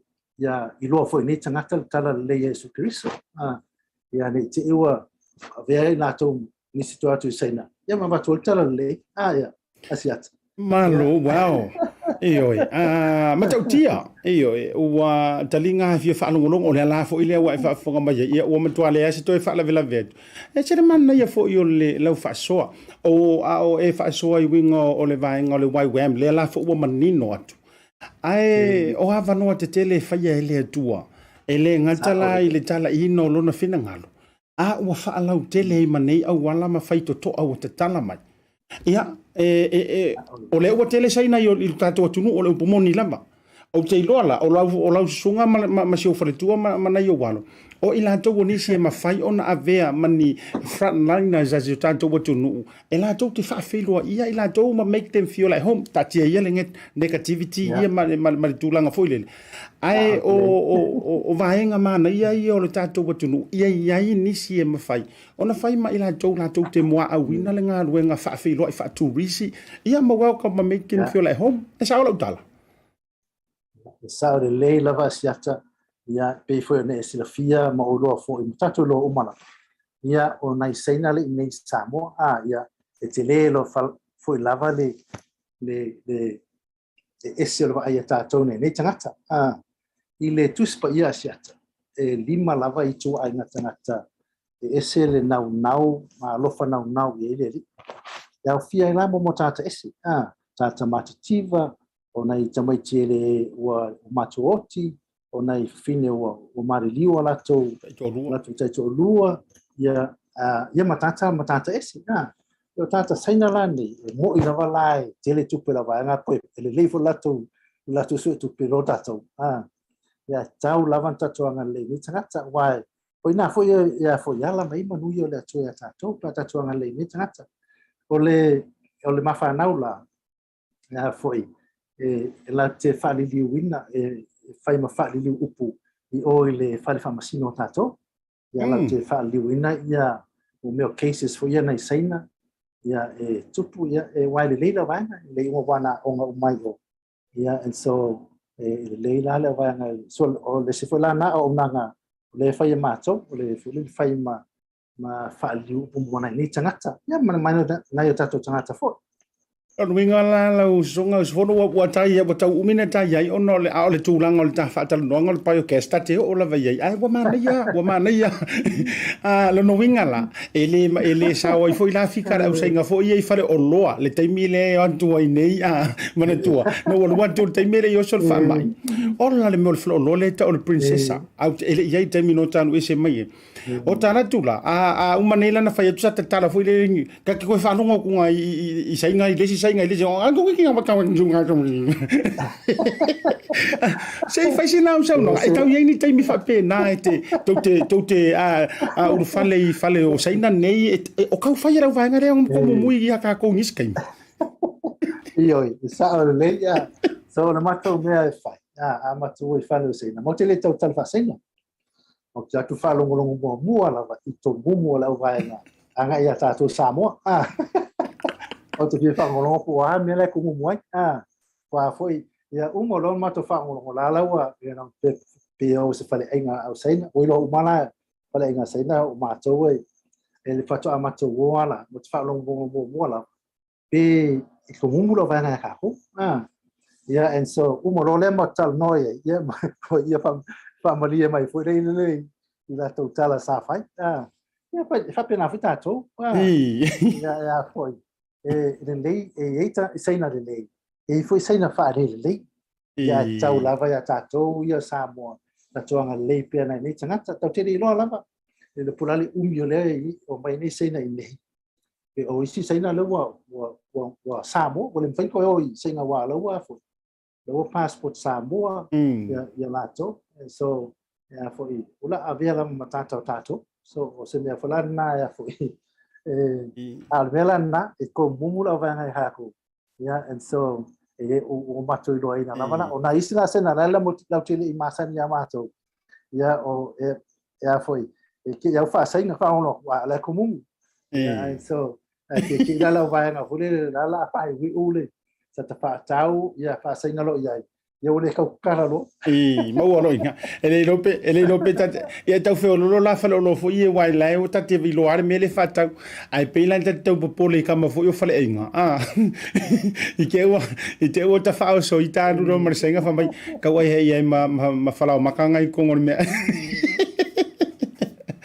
Uyo lea, ia fa tele lau sunga Usufono e tu sai fo o le vaenga o ta fa so ai. Ia te lo se fai u ta fa tan noanga. Ia no u ta lo tu le fai mesina u leina fa saina fo le pe fa mai ai le ta. Se ta ai okay, o le enta o le tulanga ono le tata mi fo i te mana o e lava se te mi tante fa so ai le tulanga o le biogas. O le ale biogas, o le ale tu langa ia wai tato whaalongo ia ma ai te roa. E isi ona whaamani nonga mo le ngangana whaingo fie. O le a tonu lea maenga le biogas system. Whaamole mole la walau songa Usufono. Ia o le lei, o le mene i o biogas. Le o wha Samoa la vai mātou o le biogesi. O le biogesi la tu se sau mai upu parangi e lua bio and gas.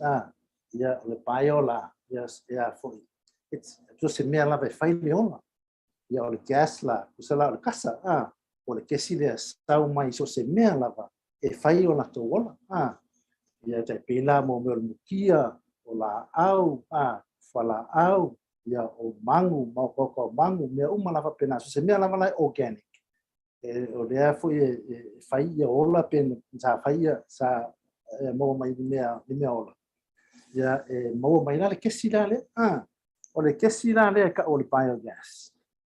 E ma whai na maua ile malo sianga, whai na mumu ai o ngā umu le whai kuka, and fai foi na lo ai mo me o afi mori le generators em fai na mawale electricity foi so tele yo na le o le si tu le tu tau fertilizer ile biogas system la e mo mai le fertilizer ma foi silia tu na rich pe foi ele ya tu lo fertilizer le fa tau mo le fa lo so it's organic fertilizer. So it tell you now, ole mineral biogas, ole afoi. O se tala na e winga le mineral biogas, so se foi lelo se gas e me fai na maua mai. I me fai o la tuo. Ya fo fate ta inga o to manu a fai se papua se tulo foi. Fo lele e fangai mo me o me tua lo. Ia ele ngata la na fa nga mai ia po anei po me tua lo nei fai me ai pe fai fa lave pe fa tau fo ia au le tota la le ele tia ia le tota la le alu tonu le tani la le wa tu le fa o lo la ia na fai lo le kesi la le esi la le alu ai o nga umu fai ku ka me fa pena fai foi na lu ai ia afi mori e mo le tisi fai foi na lo mo me o mori kesi e pio mori pensin ya sola i te ropo mali temi asiata ya sola nga mori pensin ya mato vai tau kele mori pensin apena tonu lava latu ai nga principle le mo foi lale e fa ngai le kesi la le e so tele yo na nga ina o fo i mai oi fea mai oi Asia to fo mai Samoa ya wa o to o fo lava wa leva na lo sulima tau sanga talo na ese Samoa ya ai tate foi mai ele yo o mai lava le biogas ni ya sime fa pena wa e mo i lawa wa i loa tangata ai le yese mea foi le wa fai ma fa nga ina mo ya ole na loa na o lo la ngona mai maule ni technology o leva na ia la ale lo mau ya tato ona o wa o manatu o le technology le na fai ona atia ai nu a fa pe fu tupu ni fa ma ya ni me tupu ai o la vai secure ma se fe le biogas system en fai la ma mo ile ma si ana e fa wai ya na fai ya kuka ma me fa pena en fa wai na fai fa tu anga fai fertilizer me fa pena so ya o foi mo le lua fe ma le iva fe mai Samoa ya o te osolo na o Vietnam o te ala tia o ngai le mele ya wa o mato vai na fu vai na la vale wai wai le wala to fa ngai na me ni o Asia esele fa ngala o le vai ngala le mato fa missionary na o Vietnam o te lo tilo ile community tilo na nu ni talo fai o nei tangata wa afa ina ile fu ile mo fa ma ai sia ona mo me o to man to povi o inei Samoa e va le tato fali o ia tunula e so la valo fali ma fali si ai a va pela e io povi o tua fali e foi povi si ai o povi lo me o nei lai la tele lo total povi ya o femi sa ai sia to ma io o total lo le anga tato so man ya ma ngala ko e o ko ya ua tele la whawitau. Ai we leisi fo watu rola ia lele youth information. Ia, e missionary nei, tilo pe whawewhea. Ona whaare leia ia nei nu, mai alo la tole biogas system. Ia awa o lo tangata, amata lona whap. O te watu lai le lua whamaleiva i nai Vietnam. Ai o te lere ngā ruenga nei missionary fo ina. O whai ile ngata i tumalona. Awa so solo le mea nei oi isinu o Vietnam. O te le, ia o wao ngore na. O fo i mai loa. Pau loa male, biogas mo mua lawe ni Samoa. Lea lo na uona. Yeah, and so tu salale mai le lua whamaleiva e o mai lawa temi. Ia o lea lawa whangai mātou le biogas in mātou community po mātou baseline ni Samoa. Run ai mako kitchen atoa la. Yeah, so o se whamonu ianga e matua matau tia la. Ai ese whai ngō fie. O na monga, wā le tau te nofo la wama mea le whaina whaua. Ma lo whaafitai. Matau tia le tūlanga i le tō mai. Wa alu pumonia. O tātou, o loo iai la vaenga i o tātou lau whanua, o whanua, masi o si o manga. Ia ai o le lavi. E matua mamaoa ma le mawhauwhau. Pone ale whao ngā ina pe iai se isi vaenga i ono whao ngā i tu ai ngā vaenga whape peila tu lau fo i whaafonga Samoa. O leo tauta i o toe sau i whafo i tūlanga o tātou fua whaile leanga ma lafu manu ma vaenga whapena. O le whaafisili u te tau fia avantua o i lau fionga. O le ali tu ai whaamatai au ngā tonu ai o le ali tu ai ngā tina e mawhai ona whaatuina le au nanga le tutonu onu taitasi. Pe mawhai fo i ona whai tutonu onu taitasi le au ai whaafifea ona whaatula i tutonu onu le vaenga leo le pai o kese ala mai le to o nanga whaamole mole. O le a fo nei au nanga asiata. E mawhai na whaatu i tutonu so se nuu lava. E o fwoi ainga. E mawhai lavana tilo i ainga ma mea o lae maua le latu si so manga. E mawhai e ona whawhanga le system ne. Ia wā awha pe whai na whao ngāle mutia. Whai whao ngāle vau, le tele vau e whane le me Samoa. Whai na whao ngā mo meo o tole mai mo me le whai kuka, mo kitchen waste. Mai uma mea nā e whai na mai e whai e whangai le system. Whai na whao ngā ia se tiro. Ia o tōta whai le o whale le tā ua. Whao ngā ia mea nā. Tele ma o tōta manu. Mea whapena. So e mawhai na whaatu nei mea. Mo ainga, mo nuu. Mea whapena. O nā pau lava lea fwoi. E halanga tuai na tātele. O nā o lea fwoi le mata fwoi le whapea. Mo mea o tōta. Ia mo mea o tōta. Ia aia fwoi. A o le mea ia e whaingo fie. O nā tele lava o ainga ma nuu. O lewa iei mo mea o sosia fwoi le siso manga. E mawhai iei o na whawhanga ia le mea nei. Ia o le siswe vaenga o le matou o nanga. O lea o wina leo tangata. Pe whape whea o na whaia nei mea. Whape whea o na whausia nei mea. Fwoi le paulawa lato. Ia wal telo o tato mea whape. Whaina tau mai systems mai whafo. Mai saina mai Europa mea whape na. Ai mawhai fwoi na whaulawa tato. Ia tato lama systems. And so I am le pe on whaafisili fwoi asiata. E mawhai na whaatu nei au nanga. I tato luuma so se ainga. Malo whaafitai tele lava o lea au e saunoa o tele a vaenga tau o walu e lo mawhauwhau tūlanga whaafisilingi ai lau whionga i le tau o tele. O lea walu lo te tai lo mawhauwhau lau songa usufono i le tūlanga o le miliona lea e poloketi a le malo.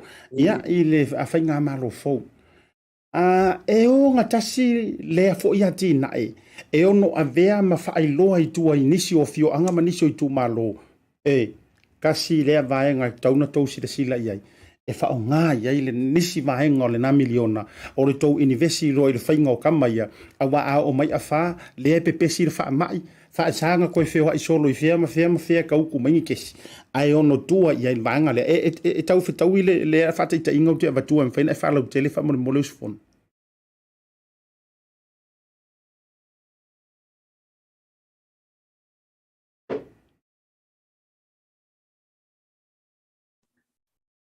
Ya.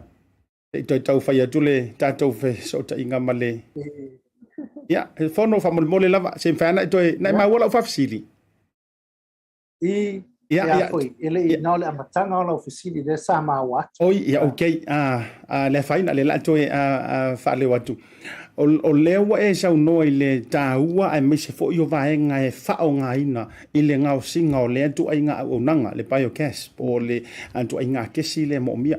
Ai waru lo ma fau le tai miliona polo keti fo ile ana malo le ala fa alu nei tua ai me se mol nei lima tausanga e fa man tai fe tawilo fa pe antu tasi lea o nanga manti na e ono fa ngai nei tu malo ma fio anga e fa ngai le lantu polo keti lea pe fa pe mo mia e universie le tulanga tau pai o cash ia wa o le wa pe pesil fa mai fa sare feo ai ma vaenga fa pena e ono fetau ia ma koneti le leile au nanga le ana i proketi e fa ia malo ta miliona fa mo after lava sata mo fa fasil e sa o le I think le tasilia au nanga tauna tonu le tasil miliona nei mo se lava mo nai nu sa matata no fo i Malawi e si taimina na matata no ai e na famailia la ia ile pai o kasi tonu wa foi pokalame nei I think e tau atili ona afa pene e pele pawa le EPC ia o le seme tu e tato afa pene o le to am find ko ship mai mo me o kisia LPG gas le mai fa e o la mela tu e tato o me afa pene tilo e tato ma se o biogas se me lem faina faula ma tato tonu la va tato ni Samoa le fo ye ia mo me o feedstock mo me faina fatino tato ni au nang fo ele 11 neina uma ia proketie lima ma rola sa mato fo ye ni Samoa faila I Popota College ia lesi ia o le stek lesi o le Vaisala Hotel lesi o ile fale una community le I fale una notisi ia ma o sa sai ia foi o le o la uma ia meni ai se foi lá mo me le fa fanga ia assistance le e tamo fai foi le e fa tilo ia se trato no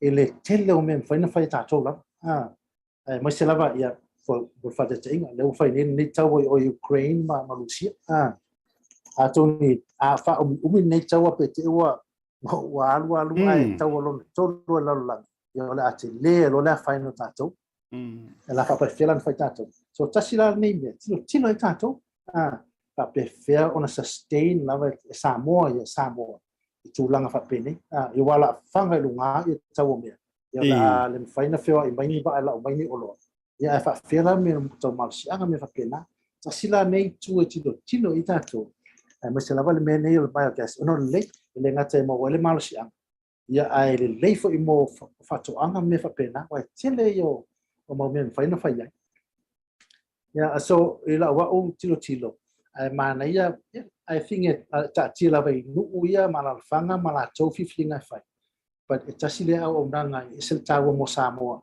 ile vai tau nei ia mal fa solo tulava ile lo mana ia siat malo fa fitai la dame e tolo te vai to ye foi le tulanga ele nganta lai le kesi le fa mamaina matulanga mo mia le foto vai tolo ia I male tulanga e ono university foi vaenga foi tau food security le au te vai to foi le tulanga I mafai ona maua mafaonga ina mai lava I o tota nei ma e ono maua se feti lai sa lelei ia e fanga ai foi ma to fa pepeti le ye me to o lo ia wa ngi nga po lo songa Usufono ia ngal feko ai ngai tulo nei me to o lo ma fai ole le o popo le fanga le ma vanga fa pen alo tu foi o le ono ma waile so so ni ngai vanga le la ufionga ya esa o le la mataulia o le a foi o totale tonu o le me o le system le ya foi o to foi mai o so mai fa foi o totale o mama so o mama wa foi wa malissimo fa popo ia isi me mo amino acids so vitamins so minerals me pena tu so lawa o silia tu le mau o po le silia tu le I lo le a foi prosesi lava mea o tele fa o siama nei u pepe wai o le tono nei system ya fo e no me vela ona o me fo leo siama lai tono lai ngau yo ya ma producer lava le foi ele ko na temperature po de vela fo le tono fa na pepe ya siama me fa pena so em fai fo la ona fertilizer la le mo le mele ele ngate o le vai apena fo ia mo me to malo ma to if e nga uma lava mele e ma fai la na o mai ia le mele fa ina mix sai me ai wa for setulo fa ina mix sai me ai fa ai mo mix fa ai mo mo so le so soani ile a fo ile me ai a me fa and so me uma lava ni e fa o mai tangata Asia ma tangata o leva na lato fai nei me ia manuia e lava lato o saina le sia tunu e ese le tele o vende o le biogas system o so lato fertilizer lava sa mai le vende ia lusu lima tau sanga no foi o ia foi ese le foi le tilo foi nei tangata ele fa mai na foi o me rapene alo fa tai te le amata upo fi fa silingia no le tantai mi wa lama fai we foi le sia fa tal noanga ai o te tele tonu Usufono ele mutai i lo tantai mi o te lo voi po le masina fou o te toe mana o te toe se so mai se i fa mai o lava ia isi tulang ai tau ia o le ua fa matatongi le tanto watu nu ia ma fa i lo foi le tulanga ia o le tautua ma le o nanga ia ai watu le vanole nei se si mai nga te mana o o ye le tantana noanga ia o nisi au vai ngai tu atu o le a fa wa wai ia wa le fo fa si fo le nei masina ia te mana tu fo e mo wani tava no le masina fo e te toe so mai fa lau tele ni so vai nga ia ela fo tu le a vanole nei se si vai nga fa i o mai le ta fa tana noanga fa mon mole ia fa tai la pa siata ia fa tai fo ile il stato tunu il fa fon mai fo ia foi lo wal tonunga o so se tangata Samoa la ese te leo vala wina le vala awole tua o la tuola le ngata ile fo ini Samoa e fa pe foi e tato tangata foi lo no foi mau ia tunu fa ia la wa o so tala e fa umaile nei pokalame e fa pe ia awa tauto te ola ina ia mota tola ia tato ola tato ngalue mole manuia o tangata uma ia wane na Samoa ia fa pe foi tunu uma lang se fa sa tala foi le ile nei ngaruenga biogas ia wo atu Afrika o Afrika de just luafes fu valu na mato ai faia onga tata Uganda, Rwanda, Sudan, Tanzania, Kenya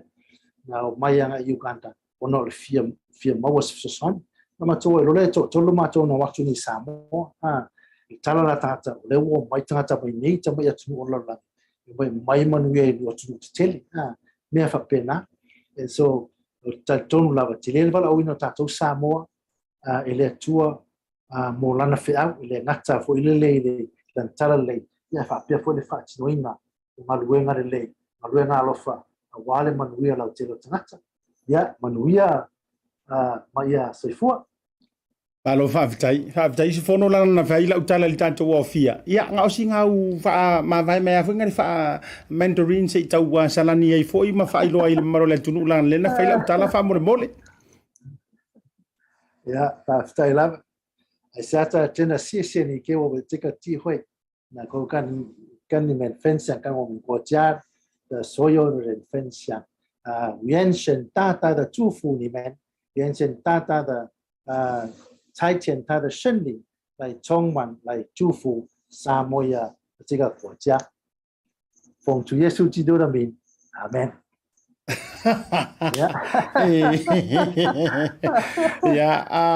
o kau pau mai me mau jai loa e was a good probably po se fa manu yanga e na o fa non tu lo e swafa Yesu amen e sa la utala le esa eu na foi pafte ya tu mo leva no e fa pe foi na foi fa mon ya fa mon miele tua foi sta tu no e la tu foi lo fa po mai le fiaf Ma lo whaaftai Usufono Fepulai whailo leo mafonga tau moli o le pulenga whaaftai tele i le lau whaaftai le avanoa e lau sunga fo i le whaevangelia po le missionary le alava le tau langinga o lo whea ngai ma lau sunga whaaftai tele e le ngan jawa e tai mua i le ngan ngā le tua i le wha le nganga a o le fo ai apo i la le tino a wan lava le soifua manuia o sio tātou o tuno o le mātou talo ia whaafua le vai le tuaru soifua to maua na whaamanuianga ia mai se fo le whaunga i lau sunga a walo tu maalanga i le manuia i la leanganga ai mai se fo le manuia i le tino a wan Samoa mo antai au whaamanuia le tua i toi tauru mango le nea fiafi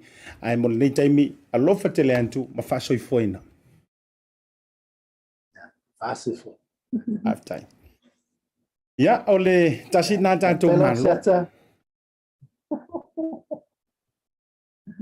ia whaaftai lama ia Samoa tasi le tātou wa whaataranoanga i le nei vaenga o le fiafi ia ma le sunga ia Usufono Fepulai o i o le pulisili o le tātou vaenga le biogas po o le tātou kesi whaanātura fo i lili o le tele o tātou e complain i sa vali aku ioi kama fo i lele lantu ai sa sala mai ia le manongi o le papovia le ainga o le saipua le ainga o putu sawa ia pe sa vali le mau fo le lantu le malu o le tai au ia o te i fo i lele le tu fa fo se i se se fa alu manga ma tauti e fa mai si o tama foua a o le la o mau i le amanoa ia me fai fo na university ai lo to fio anga o ai fo i fa potopotonga o e kalesia ia i le tulanga e fa o nga le ai le vainga to fa o tanto pokala me pe mai a tātou whaasalonga whaapisinisi nei.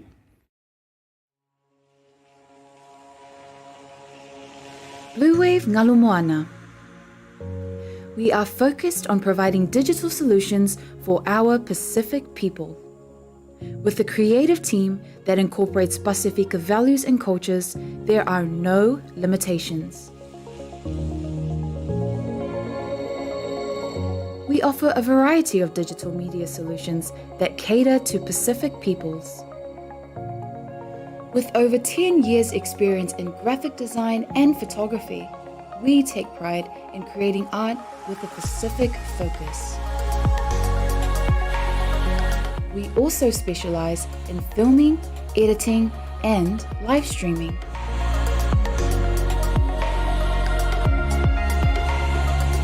A digital media company serving our Pasifika families, Pasifika businesses, and Pasifika communities. Bluwave Ngalumoana. Live and breathe Pacific. Dei mele wanti le uanto e se fulu mre fitu minuti on tan leo le injo la ono a fitu le taimi manto wini usile nei io e le toi te liu mai on tanto unanga mare fa wino le unanga mare tutua ele toi mama foi ona fasi fo le tanto wa programme le vanga le fiafi ona sa o mai tau ona sa usile sila mai ile tanto fa tal no ngalo na lua le sa fianga yai male sunga fo ia Usufono Fepulai ole o halunu le ma fatala noanga le na fatu anti atune e ma hofa fo ile le loto ile tomai iyo ma na yala fo inisio o tole tusi mai to komeni ia to te lo le upele ele halu fualo to fa soa ile nei vai ngole via e fai tau e tatu ta ia me se fo inisio le o lo ia ile tu langa e tu ta inga tatu bisamo mana i fela tu la au mana tu la lo tu langa leo le to mai o ilan to lo isamo e ma hofa le loto ia wa tatu tala noi nei to inga au nanga fa pen nei o le biogas i le fa onga ina la leo tu langa ota fo i a le nganta o la fu manu o tu langa fo o le o tanto o tangata soifua ai ua mafai ai e masini fa au na po nei tau alantu le to mai o ilanto nei ona fai ai se fuafuanga e toe recycle pe fa fo wina ma toe fa fo wina i se tūlanga le lei anto toa ai alua o ngai maua mai se si fiso soninga tau ele nganto ele tise ia o le kesi fo le mo kuka ino tau mafa ma vaenga uma ia ele ngante lo le minerali ma le federale fo le ha ngai la autoto o ia ai me se fo ia me fafanga tolo polo avtai le songa ia Usufono Fepulai Hea fo ita mali o le antunu ia ai ia o le tūlanga lea e o whaatasi le whaaleanganga ia ma le whaale tinu. O whaatasi le lei. E le ngata o le tau alanga ina o le manu malo. Ia ai o le alofa fo i o tantou watunu. Ia tūlanga fo i lea o nanga ia. E monia tala fo ia pule le ite na whaile la matematenga. Ma le malietoa i ele o le ala taua. E le onge la au le vau matua o salafai. Ka hua ia. Lono winga. Au fo ile pe pole matu matangi nisi o telefa pe o mai mau pe na fa au pe le CEO o fea mai mau pe na fa au pe ia pai mala fai. E Tautai loa. E ta pena fo ia lentua. Leisi fo ia tamali, leisi fo tamati na uso tua fa fine. O lo o ia ile to mai. Ma e o mai fo. E kaunga la to fo ia fa to fa la inga iyo e fa mai ke pe sa o ele ngangu le fa sa o mai ya ulta to por kalame e ilisi a fa mai we need fresh ice we need fresh ice for lele fresh ears e sa o ngakala e mo o mia tanto ia ni mata fo we sila ia wa mana tu pe ya wa mana tu ile tala le o a lo fa si for tanto por kalame fa mai le jo le silo matua no fo hailo na fale fa mai kilo kwa iyo e tau e usu a se tasi of tina ola na tua oi e fai kanga me mari fo kau e li fo kau ia fa mai ke ia le la ku pala au ia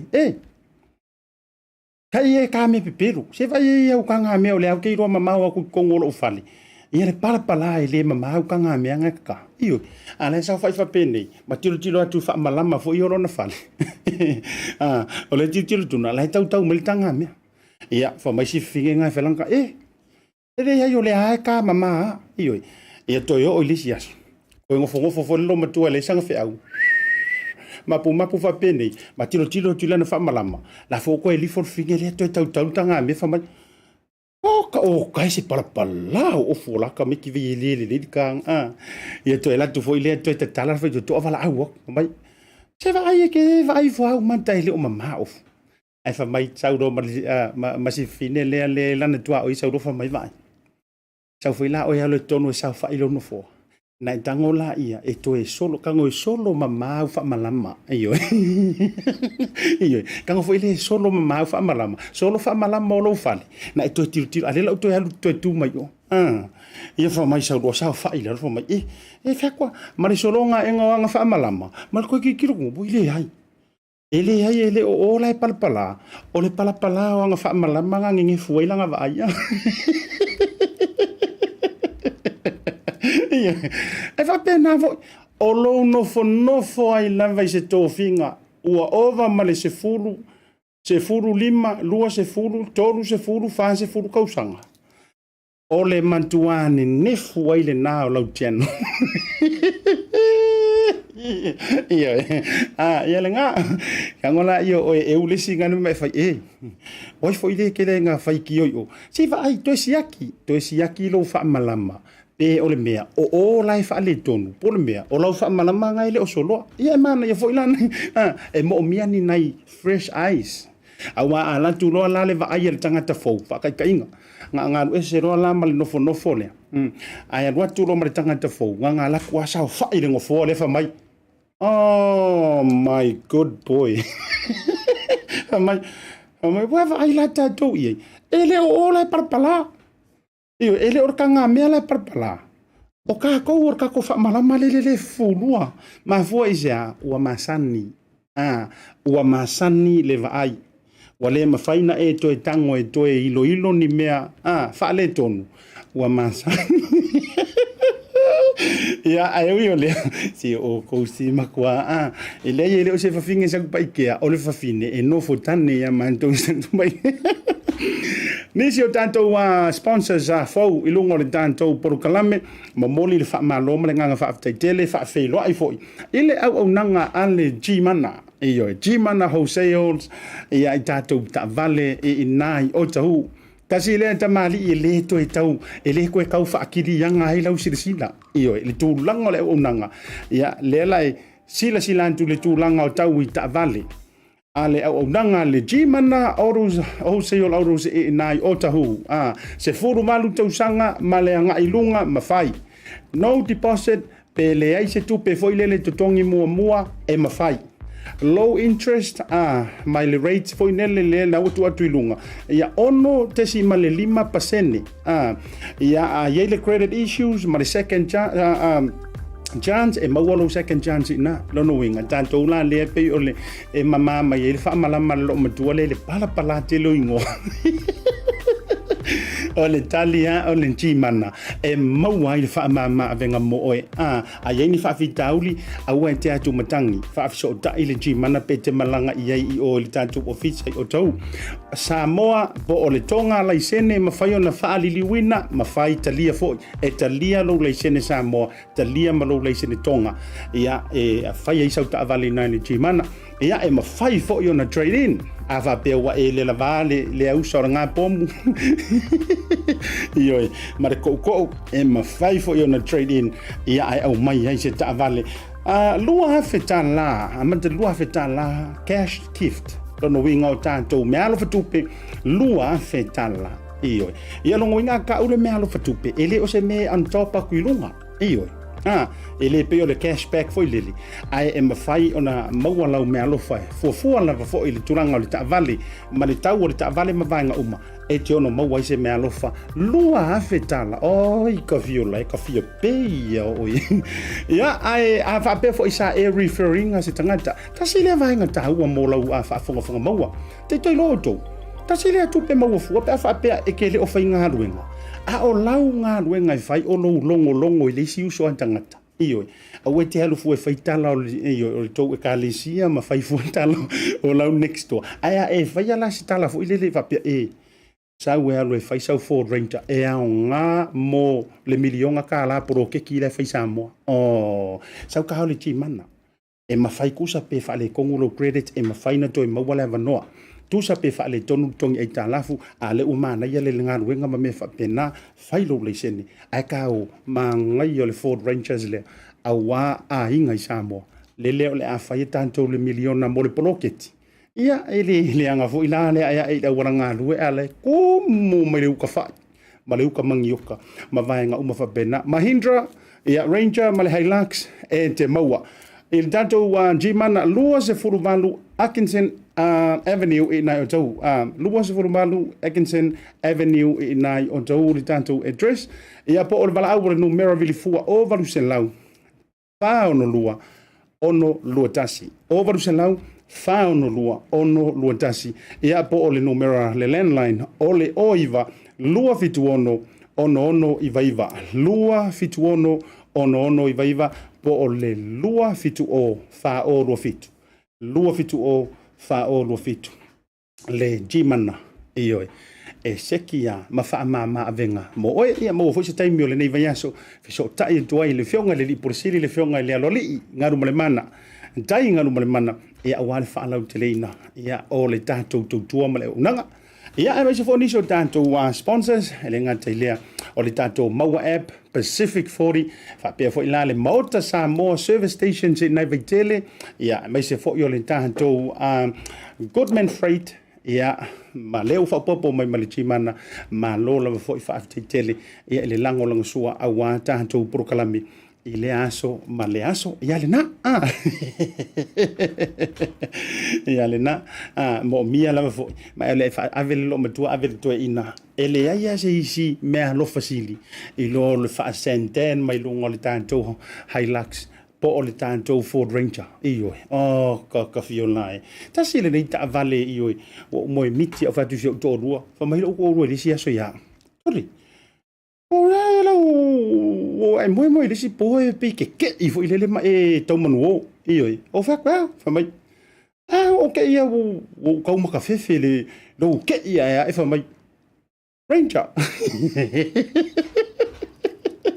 io o fa to fa mai Fort Polare le nga o Ranger e pole mole mencha o fa si so ia le na wa e mo miki se Ford Ranger ia e te maua I le jimana ia afa ele mau fo ia le no ai tau lo tau mai miti ai ia antonu lava e fo ia le tua e tu sai male mana ongo lo loto ia o tato tau ia elena por kalamil na ne vango la fiafi a wali dia mana tu fo le ngongo masia nei a fo tulango tanto fa tala noanga mai lava ile fionga te fono e ale sunga fo ile Laaulialemalietoa Polataivao Schmidt le ngata ilea o le sunga le fai pisinisi e a Usufono Fepulai e a mantato fa alawiloa fa avitaitele e a ila umaftanga o milo le like love malau share tato programe pe te alu e like le tanto page le tau te ia e fa pe fo ile BluTV e a ma fa soa le tanto o unanga Lutelu ta filo ina nei ya me vo se mina sa va mo tu se so ye mo le tolo fa nga mo tu mala o mpa nga mai ali tanto BluTV nei va nga la fiafi ai se le mango le tau mali i po se ngana wa pa o papa i lo fa fong anga ya la fo ye no le ina fa mangalo ya se vai nga le programe Asiata Pio Vaoliko ai me se fo le pulenga le tanto BluTV ma le tanto o fa nga luenga a lo fa tele tu mo o manuia le nei a fiafi soifua mai e manuia.